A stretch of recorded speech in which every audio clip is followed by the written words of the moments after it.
Salut à tous, c'est Bandy Jones, j'espère que vous allez bien. Vous l'avez vu, ce n'est pas une vidéo de guest band, c'est la première vidéo où je vais vous présenter un journal de Mickey.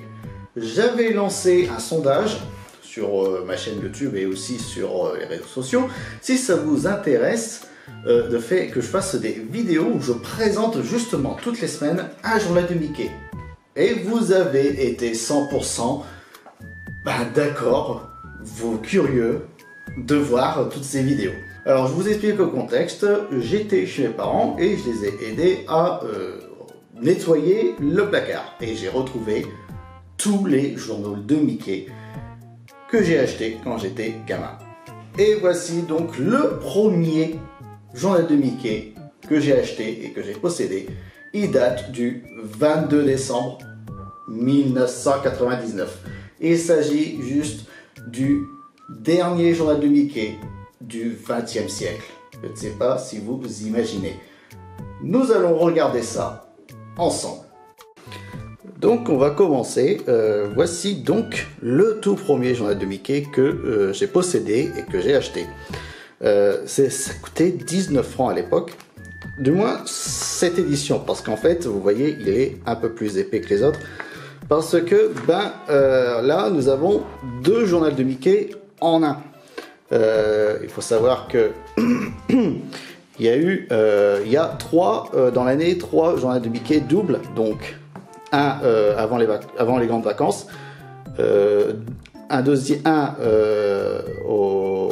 pour la rentrée, et donc du coup le troisième pendant les vacances de Noël. Allez, on va commencer. Donc on va pas regarder le sommaire, hein, mais là on peut voir que on avait comme cadeau à l'achat de ce journal de Mickey plusieurs cartes de vœux. Et je me rappelle les avoir, mais finalement bon je ne les ai plus. Après toutes ces années, du coup je ne les ai plus. Voilà. Donc on va voir la suite. Alors là il y avait des... Oui. Donc là c'était les lecteurs. Le coin des lecteurs, donc il y avait des petites blagues, des dessins, des photos des lecteurs du journal de Mickey. Et mon plus grand regret, c'est de pas y être au moins une seule fois dans ces journaux de Mickey, dans mes journaux de Mickey, parce que je voulais absolument être dedans. J'envoyais toujours des blagues ou des dessins par courrier, toujours. Donc j'ai deux regrets. Un, ne pas avoir eu mon nom dans le générique des joyeux anniversaires au Club Dorothée, et deux, ne pas être dans le journal de Mickey. Voilà. On va lire deux ou trois petites blagues peut-être. Par exemple ici, comment fait un éléphant pour monter dans un arbre? Alors, il plante une graine, il s'assoit dessus et il attend qu'elle pousse. Ouais, c'est des petites blagues aussi. Hein. Tiens, un balai discute avec un autre balai. Et toi, tu as quel âge? 40 ans et des poussières. Bon, après, ce sont des blagues de gosses, hein, donc forcément. Alors là, nous avons... oui, il y avait des petits sondages aussi dans les journaux de Mickey. Il y avait des petits sondages. Donc c'était plutôt sympa. Là, par exemple, là, c'était fêter l'an 2000. Est-ce qu'on est pour ou est-ce qu'on est contre? Ou il y a des gens qu'on voit, ils sont plutôt contre, pour et contre, et d'autres qui sont pour. On va lire un peu le contre. Je suis contre car l'an 2000 sera une année comme les autres. En revanche, l'année 2001 sera à fêter car ce sera le début d'un nouveau siècle et d'un nouveau millénaire. Il n'a pas faux. C'est vrai que, moi je me rappelle très bien que l'année 2000, c'était quand même un événement. Je me rappelle encore, on en parlait tout le temps. En même temps, hein, on passe à un nouveau millénaire, un nouveau siècle. Et c'est pas tous les jours qu'on passe un nouveau siècle ou un nouveau millénaire. Un nouveau millénaire, il n'y a eu que deux fois, hein, 0 à 1000 et de 1000 à 2000, voilà. Et c'est vrai qu'on commence, d'habitude, on commence une nouvelle décennie, par exemple de 90 à 99. Alors que logiquement, on commence par 91 et on finit par 2000. Mais bon. Les déblocs, ça j'aimais bien ça comme petite bande dessinée, c'était marrant. Alors, les records de l'année 99, voyons voir ça. L'ascension la plus fulgurante, Laetitia Casta. Ouais, forcément, je crois que... Ouais, Falbala dans Astérix et Obélix contre César. Le plus gros cachet d'un acteur, Leonardo DiCaprio. Forcément. Le film le plus attendu, le film américain le plus attendu, Star Wars épisode 1, La menace fantôme. C'est vrai que c'était en 1999 qu'est sorti le premier film de la prélogie Star Wars. Et non pas la postologie, non, la prélogie. Voyons voir ici un peu qu'est-ce qu'on a là. Le film français le plus cher, Jeanne d'Arc. Besson, ok. Le top modèle le mieux payé, plutôt la top modèle, donc Claudia Schiffer. Ok, d'accord. Tiens, le plus gros salaire d'une actrice, Julia Roberts. Julia Roberts. Ça serait intéressant de comparer un peu les acteurs et les actrices les mieux payés en 2023. Ça pourrait être voir un peu les tendances, parce que bon, hein, aujourd'hui, bon, Leonardo DiCaprio, il fait toujours du cinéma, mais Julia Roberts, on la voit un peu moins. Je sais pas si vous avez remarqué, mais on la voit un peu moins. Ouais. Robert le robot, ça j'aimais bien ça comme petite histoire, j'aimais bien comme petite bande dessinée. Une pub Prince de Lu. Ah, la première histoire, la première bande dessinée qui met en scène Mickey. Alors bon, je vais vous résumer juste l'histoire, hein, bon, parce que bon, pour faire la vidéo, j'ai quand même lu la bande dessinée. Du moins toutes les bandes dessinées dans le genre de Mickey, au moins ça me replonge un peu en enfance, voilà. Je vous résume un peu, en gros, tout le monde a oublié Noël et ne pense qu'à l'an 2000. Bien entendu, sauf Mickey et Dingo, qu'on voit ici, voilà. On voit ici Dingo. Bah, ça va pourquoi seul Mickey et Dingo se souviennent uniquement de Noël. Bah, en fait, tout le monde ne croit plus au Père Noël, voilà pourquoi. Et il le retrouve en tant que clochard, voilà, en SDF. Et Dingo et Mickey font tout pour que les gens puissent retrouver l'esprit de Noël. Enfin voilà, tout ça. Donc c'est l'histoire un peu classique. Ben voilà. De toute façon, moi, je vais vous dire honnêtement, je lisais moins les histoires de Mickey, du moins les histoires mettant en scène Mickey, que les histoires mettant en scène Donald. Faut dire aussi que Mickey, il a moins de personnages emblématiques que Donald. Donald, il a Picsou, il y a J'y retrouve tout, Riri, Fifi, Loulou, Daisy, tout ça, même Gontran Bonheur si on peut aller plus loin. Alors que Mickey, on peut dire qu'il n'y a que Dingo, Minnie, plutôt. Enfin, il n'y en a pas tellement en fait. Puis même au niveau des méchants, chez Donald, c'est plutôt les Rapetous, ou Mystique, ou même Gripsou. C'est plus des méchants emblématiques, même si ce sont les méchants de Picsou, ça reste quand même Donald. Alors que Mickey, hormis patibulaire, il n'a pas vraiment de méchants emblématiques. Alors, bon, à la limite, peut-être le fantôme noir, ou Michel Souris. D'ailleurs, on verra plusieurs, dans des journaux de Mickey, plus tard, des histoires mettant en scène justement Michel Souris et le fantôme noir. Des drôles d'histoires d'oiseaux. Donc là, en fait, c'est juste des petites histoires mettant en scène des oiseaux qui sont, voilà, genre une mouette, un chat a été élevé par une mouette a été élevée par un chat, par exemple, enfin tout ça. De toute façon, Journal de Mickey, c'était beaucoup aussi, ça parlait beaucoup d'animaux. L'élève du Cobu, forcément, avant que ce soit une grande licence cinématographique, c'était avant tout une bande dessinée. Disney Channel qui organisait un concours. Donc voilà. Bébé Disney, donc bon, c'était juste une petite histoire mettant en scène nos héros de Disney en bébé. Voilà, c'était l'info utile. Et les fans du siècle, ah ça c'est plutôt cool de voir en fait des fans du genre de Mickey dans les années 90 et tout. Donc faut savoir que le genre de Mickey c'est très vieux, hein. C'est très vieux. Bon là le gamin là il y en a, bon maintenant c'est plus vraiment un gamin, il avait 11 ans et là il a, j'avais 10 ans quand j'ai acheté, donc le gars il a 35 ans aujourd'hui. Oh putain. Enfin bref. Dingo aussi a droit à son petit à ses petites histoires. Donc voilà, donc c'est rigolo. Les Muppets dans l'espace, donc c'est ça qu'il y avait au cinéma à l'époque. Ok.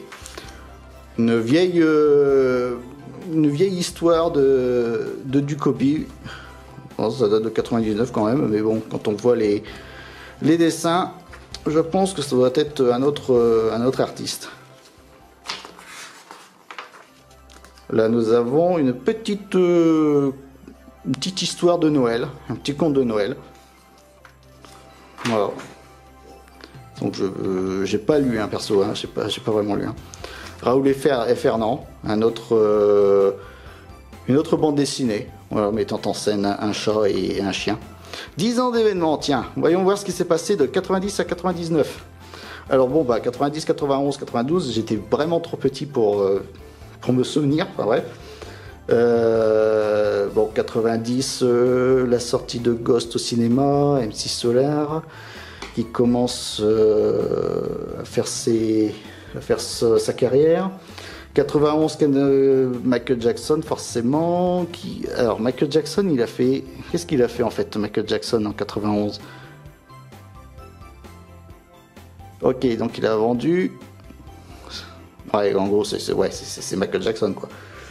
92, là, ça parle un petit peu plus. Forcément, l'inauguration de Disneyland Paris, forcément. Maman, j'ai raté l'avion au cinéma. Bill Clinton élu président des États-Unis. 93, Jurassic Park, bien sûr, au cinéma.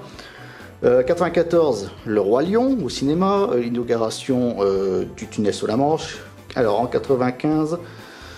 le tremblement de terre à Kobe. 95, oui, la station Mir. Bill Gates, l'homme le plus riche du monde. 96, l'année de sortie de Toy Story. 97, le cinquième élément, le décès de la princesse Diana et de Jeanne Calment, ainsi que le premier animal cloné. 98, la Coupe du Monde de France, forcément, la Coupe du Monde de football qui, voilà, la France gagne. Titanic au cinéma, forcément. 99, donc on a parlé tout à l'heure. La Star Wars épisode 1, Menace fantôme, les 10 ans de la chute du mur de Merlin. Tarzan au cinéma. Tarzan au cinéma, qui est un de mes Disney préférés. Et bien sûr, l'éclipse de 99. Ça, je m'en rappellerai toujours de cette éclipse 99.